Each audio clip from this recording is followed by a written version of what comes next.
میں تو تیرے دروازے پہ آج آیا ہوں, پوری دیہڑی بھی نہیں لگائی, زور سے سر ڈیوٹی کی ہے, اللہ تیری تھوڑی مزدوری کا اتنا اجر ملتا ہے, خدایا تو اتنا نوازتا ہے.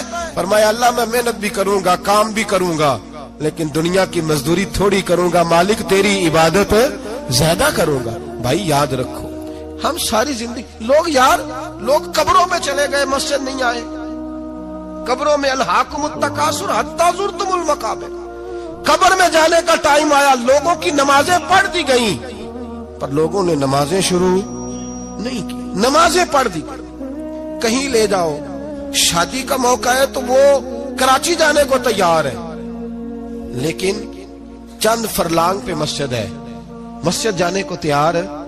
اللہ کے ولی کی علامت ہے, وہ عبادت گزار ہوتا ہے. اور جو نہ نماز پڑھے نہ نماز پڑھائے وہ زندیق تو ہو سکتا ہے, پیر ہو سکتا, میں ذمہ داری سے کہہ رہا ہوں, زندیق تو ہو سکتا ہے پر پیر ہو سکتا بالکل.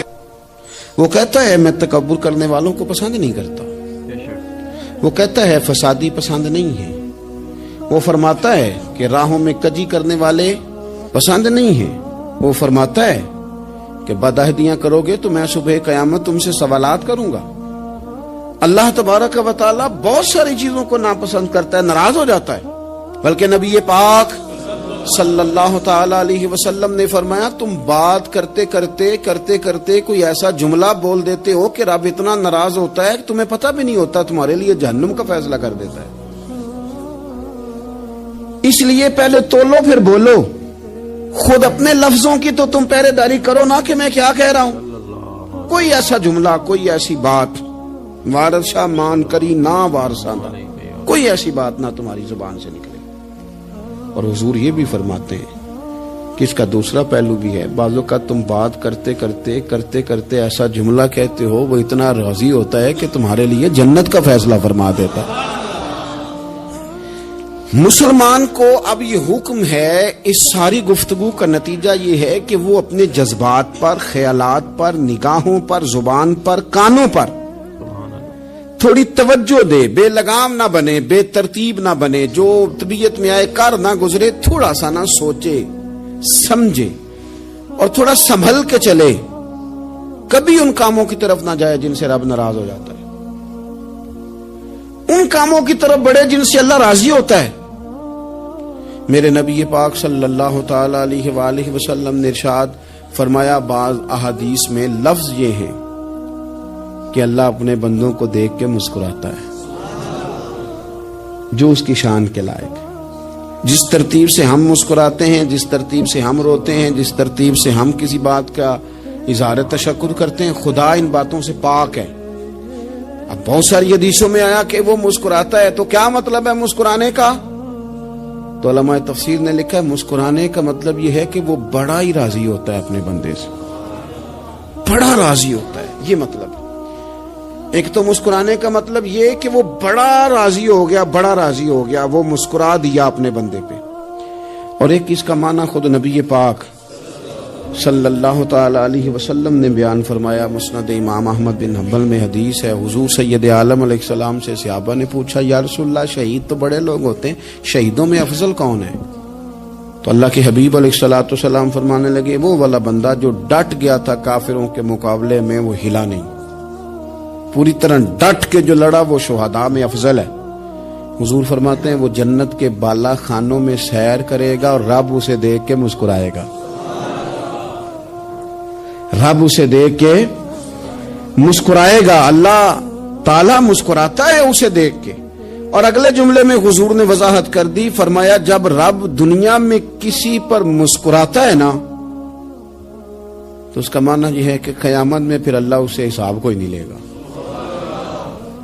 جس پر اللہ دنیا میں مسکرا دیا اس سے کوئی حساب, تو وہ کام ڈھونڈنے چاہیے نا جس سے اللہ مسکرائے.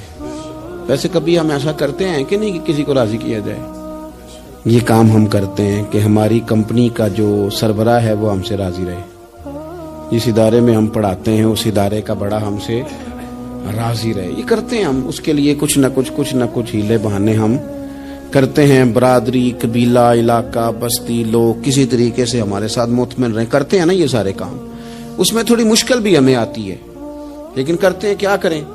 گھر میں بھی کئی دفعہ ایسا ماحول بنانا پڑتا ہے. چلیں ایک اور میٹھی مثال دیتے ہیں, زیادہ سمجھ میں آئے گی. چھوٹا بچہ خوش رہے, آپ اس کے لیے محنت نہیں کرتے. وہ چھوٹا ہے, اس کو خوش کرنا فرض ہے ابا پہ, لیکن وہ کہتا ہے کہ میں نے موٹر سائیکل لینا ہے. چھوٹا ہے, چلا ہی نہیں پائے گا, تو ابا پھر اسے راضی کرتا ہے, کہتا ہے بیٹے چھوٹا سائیکل لے لے, چل میں تجھے اڑانے والا جہاز لے دیتا ہوں. مقصود کیا ہے کہ اس کو ناراض نہیں کرنا, یہ روئے نہ, اس کا دل نہ ٹوٹے. اور یارو سنو نا میں کیا کہہ رہا ہوں, اگر چھوٹے بچے کے لیے وہ چیزیں ڈھونڈتے ہو. میرے ابا جی نا اپنے نواسے کے لیے کھلونا لے کے آئے, تو بچہ بڑا ہی کھیلا, تو ابا جی کہنے لگے لو پیسے پورے ہو گئے میرے. بچے کو پسند بڑا ہے نا, پیسے پورے کر چھڑے نے, دیکھو نا جی کتنا اس کو راضی ہوا ہے. تو انسان کیا کرتا ہے کہ کوشش کرتا ہے, چھوٹا بچہ بھی ناراض نہ ہو, تو وہ چیزیں وہ ڈھونڈتا ہے کہ اس کو کیا پسند ہے, چاکلیٹ لے جاؤں, فلاں چیز لے جاؤں, آئس کریم لے جاؤں. تو ایک بچے کے لیے, گھر کے لیے, سربراہ کے لیے اتنی محنت کرتے ہو, تو وہ کام بھی ہمیں ڈھونڈ کے تلاش کرنے چاہیے نا, جسے رب راضی ہوتا ہے, اللہ راضی ہوتا ہے. بتاؤں وہ کون کون سے کام ہیں؟ نبی کریم صلی اللہ تعالی علیہ وسلم نے ارشاد فرمایا 3 لوگ ہیں جنہیں دیکھ کے رب مسکراتا ہے. یا رسول اللہ صلی اللہ علیہ وسلم وہ کون کون سے؟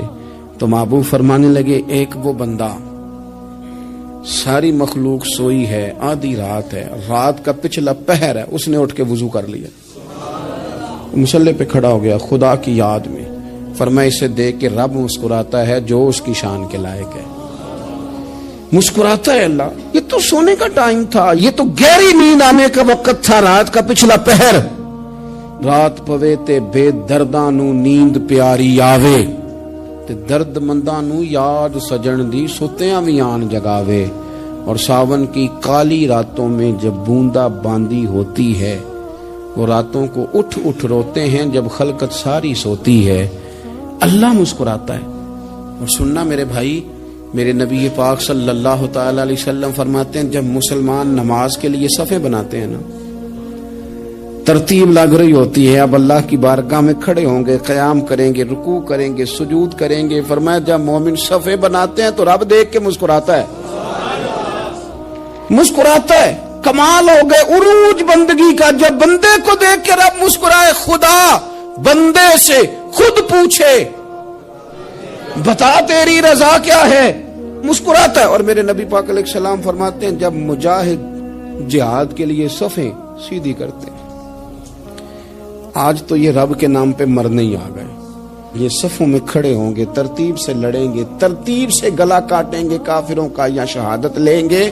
فرمایا جب جہاد کے لوگ صفیں بناتے ہیں تو رب انہیں دیکھ کے مسکراتا ہے. کتنے نصیبوں والا وہ بندہ ہے جسے دیکھ کے مسکرا دیا. او یار کبھی تیرا بیٹا تیرے سامنے مسکرائے نا چھوٹا, تو تیرا دل باغ باغ ہو جاتا ہے. تیری ماں بیمار کسی ایک دن صحیح طرح ہنس پڑے تو طبیعت خوش ہو جاتی. مجھے بتاؤ نا جس کا رب بھی اسے دیکھ کے ہنس پڑے, جو اس کی شان کے لائق ہے, کیا اس بندے کے نصیبے ہیں, کیا اس کے مقدر ہیں. آپ اس مقام پر اپنے آپ کو لائیں. اب دیکھیں نا یہ حدیث آپ نے سن لی, اب ہم نے نا اس طرح صفحے نہیں بنانے جس طرح ساری دنیا, اب ذرا صفحے بھی شوق سے بنائیں گے. آپ ذرا تھوڑا سا شوق پیدا کریں گے, بھئی یہ تو میں وہ کام کرنے لگا ہوں جسے دیکھ کے رب مسکراتا ہے. نبی پاک صلی اللہ علیہ وسلم نے فرمایا جب کوئی بندہ توبہ کرتا ہے نا, ہم توبہ کا رٹا لگاتے ہیں, یا اللہ میری توبہ, یا اللہ. اور توبہ کا تو مطلب یہ ہے کہ پچھلے گناہوں سے پکی توبہ, آج کے بعد یہ غلطی نہ کرنے کا پکا وعدہ. تو نے ساری شب برات رو کے گزاری ہے, بتا سویرے جھوٹ جوڑنے کا ارادہ ہے تیرا, آج کے بعد رشوت تو نہیں نہ لے گا, ملاوٹ تو نہیں نہ کرے گا, یہ توبہ ہے. اور اگر سارے کام اسی طرح کرنے تو پھر یہ توبہ کا رٹا ہے, جتنا مرضی لگاؤ. حضرت علی بن ربیعہ رضی اللہ تعالیٰ عنہ فرماتے ہیں میں مولا علی کے ساتھ تھا, مقام حرہ کی طرف جا رہے تھے, حضرت علی نے ہاتھ اٹھا کے دعا مانگی ہماری تعلیم کے لیے, ورنہ حضرت علی ہم صحابہ کو محفوظ عن الخطا تو مانتے ہیں نا.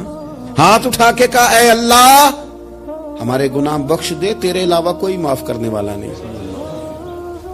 اور پھر حضرت علی آسمان کی طرف دیکھا, اور دیکھ کے نا حضرت علی بن ربیعہ کو تو مسکرائے. حضرت علی بن ربیعہ کہنے لگے حضور مسکرائے کیوں ہو؟ فرمانے لگے ایک دن میں حضور کے ساتھ اسی طرح آیا تھا, اسی طرح حضور نے دعا فرمائی تھی ہماری تعلیم کے لیے، اور پھر حضور مجھے دیکھ کے مسکرائے تھے اور فرمایا جب کوئی بندہ رب کی بارگاہ میں اس طرح استغفار کرتا ہے تو رب مسکراتا ہے، اور مسکرا کے فرماتا دیکھ لو میرے بندوں کو پتا ہے کہ میرے علاوہ معاف کرنے والا کوئی نہیں، انہیں پتا ہے، تم اس کی بارگاہ میں رجوع تو لاؤ، آؤ تو صحیح تو آنسو لے کر۔ اقبال کہتے ہیں کہ موتی سمجھ کے شان کریمی نے چن لیا، قطرے دو گرے میرے ار کے انفال کے، دو میں نے آنسو بہائے تھے تو اس کے کرم نے تو موتی سمجھ کے چن لیے۔ سنو نا حضور اس استغفار کو، اللہ کو یار رات کو توبہ کر کے سونا چاہیے ہمیں، کچھ غلطیاں ہم کرنا نہیں چاہتے پر ہم سے ہو جاتی ہیں، کچھ دل ہم توڑنا نہیں چاہتے پر وہ ٹوٹ جاتے ہیں، ہماری مجبوری ہوتی ہے ٹوٹ جاتے ہیں۔ رات کو اس کی بارگاہ میں ہاتھ باندھ کے کشکول طلب دراز کر کے خوب استغفار پڑھنا چاہیے کہ مالک بندے ہیں نا کیا کریں، نفس کا ساتھ ہے، دنیا کا ساتھ ہے، خواہشات نفسانیہ، مالک معاف کر دے، درد سے توبہ، رسم نہ ہو، کہانی نہ ہو، لفظ نہ ہو، جملے نہ ہو، اور جناب ایسے لوگوں کے بیچ بڑے ہاتھ باندھ کے اور بڑا کوئی ضرورت نہیں، آپ اکیلے اپنی چارپائی پہ بستر کے اندر منہ دے کے بھی درد سے کہیں گے نا معاف کر دے تو وہ تو مہربانی بڑا ہے۔ میرے نبی پاک صلی اللہ علیہ وسلم مثال دیتے ہیں، فرمایا ایک آدمی صحرا میں جا رہا، صحابہ سے حضور خطاب کر رہے ہیں، فرمایا ایک آدمی صحرا میں جا رہا تھا، اس نے اپنی اونٹنی پہ کھانا پانی پیسے ہر چیز رکھی ہوئی تھی، صحرا تھا بہت بڑا، درمیان صحرا کے گیا تو تھوڑا سا سستانے کے لیے آرام کرنے کے لیے اونٹنی سے نیچے اترا، اب اس نے اونٹنی کی لگام اونٹنی کی نکیل اپنے سرہانے کے نیچے رکھی، ہاتھ کے ساتھ پکڑی اور سو گیا۔ تھوڑی ہی دیر کے بعد جب اس کی آنکھ کھلی تو دیکھا اونٹنی غائب ہے۔ صحرا میں وہ پیدل نہ آگے جا سکتا ہے نہ پیچھے جا سکتا ہے، نہ دائیں نہ بائیں، کھانے کو روٹی نہیں، پینے کو پانی کا قطرہ نہیں، تھوڑا ادھر بھاگا ادھر بھاگا، تھک گیا۔ کریم محبوب فرماتے ہیں وہ پوری طرح نڈھال ہو گیا اور مایوس ہو گیا، معاذ اللہ، مایوس ہو کے دوبارہ اسی جگہ آ کے لیٹ گیا جہاں پہلے لیٹا تھا، انتظار کرنے لگا کہ اب موت ہی آئے گی، آخری وقت ہے، اب نہ میں پیدل یہ صحرا کراس کر سکتا ہوں، نہ پیچھے جا سکتا ہوں، نہ کھانا ہے نہ پانی ہے، سوائے موت کے کوئی سہارا نہیں۔ حضور فرماتے ہیں وہ رستے میں دوبارہ لیٹ گیا، اچانک اس نے رخ بدلا تو اونٹنی سامنے کھڑی تھی۔ حضور نے صحابہ سے پوچھا بتاؤ نا اسے بھلا کتنی کو خوشی ہوگی؟ یا رسول اللہ جسے نئی زندگی مل گئی ہے۔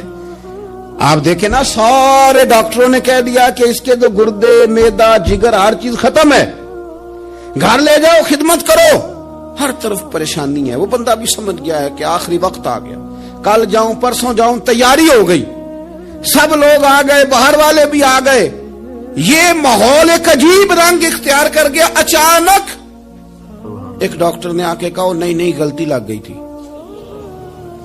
مجھے بتائیے انداز کیا ہوتا ہے؟ بغیر دوائی کے بندہ اٹھ کے کھڑا نہیں ہو جاتا، او میں تو بچ گیا ہوں۔ نبی پاک صلی اللہ علیہ وسلم فرمانے لگے اس کی اونٹنی مل گئی، بتاؤ بھلا اسے کتنی خوشی ہوگی؟ یا رسول اللہ وہ تو دوبارہ دنیا میں آ گیا۔ حضور فرمانے لگے اسے کچھ بھی خوشی نہیں ہوئی۔ جب کوئی رب کا گناہگار بندہ آ کے توبہ کرتا ہے، رب کو اس سے کئی گنا زیادہ خوشی ہوتی ہے۔ میرا بندہ آ گیا ہے، میرا بندہ آ گیا ہے، میرے گھر آ گیا، اس نے آنسو بہائے ہیں، اس نے کہا اللہ میں تیرا ہی ہوں، تیرا ہی رزق کھاتا ہوں، تیری ہی زمین پہ رہتا ہوں، تیرے نام سے میری سانسیں چلتی ہیں۔ وہ آ گیا۔ فرمایا اس اونٹنی والے سے زیادہ رب کو خوشی ہوتی ہے جب گناہگار آ کے توبہ کرتا۔ گناہگاروں کے آنسو اس کی بارگاہ میں بڑے مقبول ہیں، لیکن ہم رسم ادا کرتے ہیں، توبہ نہیں کرتے، ہم اپنے آپ کے ساتھ دھوکہ کرتے ہیں، جھوٹ بولتے ہیں۔ ہم بندہ کوئی ناراض ہو جائے تو ہمیں کو نہیں نیند آتی، اس کے گھر چلے جاتے ہیں۔ ہم اپنے سارے رشتوں کو تعلقات کو مینٹین کر کے رکھنے کے عادی ہیں، ہمیں پتہ ہے کہ وہاں میں نہیں جا سکا تو بیٹا بھیجتا ہوں، فلاں شادی پہ میں نہیں جا سکا تو بھتیجا بھیجتا ہوں، بھائی بھیجتا ہوں، ہر تعلق کا ہم نے خیال رکھا کوئی روٹھ نہ جائے۔ لیکن کمال ہے نا، یہ نہیں سوچا کہ اگر رب روٹھ گیا تو جب وہ روٹھ جائے نا تو سارے رشتے بھی بندے کے پاس موجود ہوں تو کوئی کارآمد نہیں ہوتا، پھر کروڑوں روپیہ جیب میں ہوں تو ڈاکٹروں کی دوائیاں اثر نہیں کرتی۔ وہ روٹھ جائے تو پھر انسان اس طرح سے پھسلتا ہے کہ بڑے بڑے اس کے پاس دروازے ہوتے ہیں پر کسی جگہ اس کا ہاتھ نہیں لگتا. خدا را خیال کریں, دنیا روٹتی ہے تو روٹ جائے, رب رسول ناراض نہ ہونے پائیں, اس کا خیال کریں. حضور فرماتے ہیں وہ مسکراتا ہے, اسے خوشی ہوتی ہے جب کوئی اس کا بندہ اس کی طرف رجوع کرتا ہے. میرے عزیزو, رسول پاک صلی اللہ تعالی علیہ وسلم نے ان لوگوں کے تذکرے کیے جنہیں دیکھ کے رب مسکراتا ہے. ہم نہ گناہگاروں پر بھی فتویٰ دینے میں جلدی کرتے ہیں اور نیکی پر بشارت دینے میں بھی جلدی کرتے ہیں, حالانکہ یہ ہماری ذمہ داری نہیں. پتہ نہیں اللہ تعالیٰ کس کو کب توفیق توبہ دے کے اپنے قریب کر لے, لیکن بڑی جلدی ہے, بڑی جلدی فتویٰ دینے میں. اور یہ فتویٰ صرف مفتیوں کا نہیں رہ گیا, یہ میری طرح کے, آپ کی طرح کے ڈھیروں لوگ ہیں جنہوں نے جیب میں فتوے ڈالے ہوئے. بھئی آپ نے کیوں ذمہ داری لے لی ہے جنت میں داخل کرنے کی اور نکالنے کی؟ یہ تو میرے رب کریم کا کرم ہے, وہ جس کو چاہے جب چاہے جتنا چاہے عطا کرے. لیکن کچھ لوگ نا بڑے پکے ہو گئے ہیں کہ شاید جو میں سوچ رہا ہوں وہی درست ہے. کبھی کبھی کچھ چیزیں عجیب بھی ہوتی ہیں, لہذا خدا کی رحمت پر بھروسہ کر کے بات کرنی چاہیے, اپنی مرضی کے فتوے نہیں داغنے چاہیے. وہ دیکھو جی فلانا بندہ یوں کر رہا ہے, آپ کو پتہ ہی نہیں پوری بات کا, آپ کو علم ہی نہیں پوری بات کا. حضرت بہاءاللہ نقشبند بخاری رحمت اللہ علیہ فرماتے ہیں میں حج کرنے گیا تو وہاں میں نے ایک آدمی کو کروڑوں کا کاروبار کرتے دیکھا, تو میرے دل میں خیال ہے یہاں بھی اللہ اللہ کرنی چاہیے تھی, دنیا داری کر رہا ہے. لیکن فرماتے ہیں حج سے فارغ ہوئے تو میں نے دیکھا وہی بندہ سارا کچھ رب کی بارگاہ میں خیرات کر رہا ہے, اور سینکڑوں غریب حاجی ہیں جن کو پورے خرچے دے رہا ہے. تو میں نے وہی اپنی سوچ سے توبہ کی کہ میں کہاں تھا. بڑی جلدی کھڑے نہ ہو جائیں. حضرت حسن بصری رحمت اللہ تعالی علیہ ارشاد فرماتے ہیں کہ میں دریا کے کنارے گیا تو وہاں میں نے ایک شخص کو دیکھا, وہ اپنی ایک خاتون کی گود میں سر رکھ کے بیٹھا اور قریب ایک بوتل بھی پڑی ہے. میرے دل میں معاذ اللہ خیال آیا کہ دیکھو کس انداز میں ایک عورت کے ساتھ یہ ہے اور پاس بوتل بھی پڑی ہے, جانے شراب ہے. کہتے میں سوچ ہی رہا تھا کہ اچانک ایک کشتی آ رہی تھی دریا میں, وہ ہچکو لے کھائے, کشتی میں 4-5 لوگ تھے, وہ دریا میں ڈوبنے لگے. وہ آدمی تیزی سے اٹھا, دریا میں چھلانگ لگائی, پہلے ایک کو نکالا, پھر دوسرا نکالا, پھر تیسرا نکالا. ایک بندہ رہ گیا, کہنے لگا حضور مجھے تو آپ نے گناہگار سمجھا ہے, میں تو بڑے غلط انداز میں یہاں بیٹھا ہوں, آپ نے جو سوچا چلیں گے چوتھا بندہ آپ نکالنا ہے, کرے نا یہ کام, کرے نا یہ کام. بڑے بھولے بھالے, بڑے اللہ والے, ریاض آپ کو بس ہم ہی جانتے ہیں, اتنی جلدی فتویٰ. حضرت حسن بصری فرماتے ہیں میں پشیمان ہوا, میں نے کہا مجھے تیرنا نہیں آتا, تو دیر نہ کر, چوتھا ڈوب نہ جائے. پھر اس نے چھلانگ لگائی, چوتھا بھی نکال لایا اور کہنے لگا حضرت آپ نے جلدی کی سوچنے میں, یہ بی بی میری ماں ہے اور یہ سرکے کی بوتل ہے. ہم ماں بیٹے کا یہ مشغلہ ہے کہ یہ وہ جگہ ہے جہاں آ کے لوگ مسافر اترتے ہیں, اور یہاں سے کسی کا گھر 100 میل ہے, کسی کا 200 میل ہے. ہم صبح سرکہ, کھجوریں, روٹیاں لے کے یہاں آتے ہیں, مسافروں کی نوکری کرتے ہیں, کوئی پریشان ہو تو مدد کرتے ہیں. حضرت خواجہ حسن بصری فرماتے ہیں میں نے معافی مانگی, ان سے بھی مانگی, رب سے بھی مانگی. انہوں نے مانگ لی نا, بزرگ تھے, پر ہم کو نہیں تیار مانگنے کو. ہم ہر وقت بدگمانیاں, وہ فلانے جرم کرتا تھا, میں اسے اب کیسے نیک مان لوں. بھئی اب وہ نمازی ہے, خدا کے گھر آتا جاتا ہے, اب اللہ کی بارگاہ میں حاضر ہوتا ہے. جب رب نے معاف کر دیا تو بھی سوچ بدل جا. سنیں حضور کیا فرماتے ہیں. نبی پاک صاحب اللہ صلی اللہ تعالی علیہ وسلم فرماتے ہیں, مسند امام احمد بن حنبل دیکھیے, فرمایا رب اس وقت بڑا ہی مسکرائے گا جب قاتل بھی جنت میں جائے گا, مقتول بھی جنت میں جائے گا. یا رسول اللہ مقتول تو گیا, یہ قاتل کیسے چلا گیا؟ حضور فرماتے ہیں جائے گا, اور جائے گا اور رب مسکرائے گا جو اس کی شان کے لائق ہے. یا رسول اللہ کس طرح؟ تو نبی پاک صلی اللہ علیہ وسلم فرمانے لگے اس نے ایک مومن کو قتل کیا تھا, وہ شہید ہو کے جنت میں چلا گیا. اب اللہ نے بعد میں اسے توبہ کی توفیق دے دی. پہلے اس نے کلمہ پڑھا, پھر یہ میدان میں اترا, کافروں سے لڑا, یہ شہید ہوا, اور آپ نے اسے بھی جنت دے دی. قاتل بھی جنت میں, مقتول بھی جنت میں. اور بات اتنی انوکھی ہے کہ رب دیکھ کے مسکرا رہا ہے جو اس کی شان کے لائق ہے. ہم جلدی میں ہیں, ہم انتظار نہیں کر رہے کہ شاید توبہ کر جائے, ہم انتظار نہیں کر رہے. لیکن میرے عزیز